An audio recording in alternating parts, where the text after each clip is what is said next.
ಚಿಕ್ಕ ವಯಸ್ಸಲ್ಲಿ ಊರೊಳಗಡೆ ಓಡಾಡ್ತಾ ಇದ್ದರೆ ಎಲ್ಲರೂ ನಮ್ಮವರೇ ಅನ್ಸೋದು.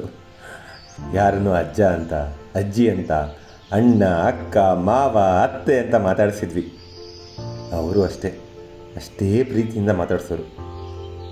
ಸಂಬಂಧಿಕರಲ್ಲದೆ ಇದ್ದರೂ ನಮ್ಮೂರು ಅನ್ನೋ ಸಂಬಂಧ ಇತ್ತು.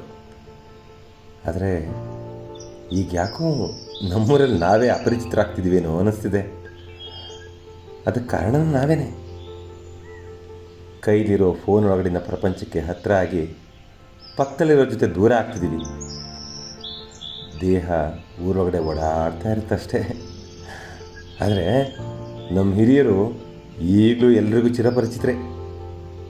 ನಮ್ಮನ್ನು ಪರಿಚಯ ಮಾಡಿಕೊಳ್ಳೋ ತವಕದಲ್ಲೇ ಇರ್ತಾರೆ. ಆದರೆ ನಮ್ಮ ಮನಸ್ಸುಗಳು ಇಲ್ಲವೋ ಇವೆ.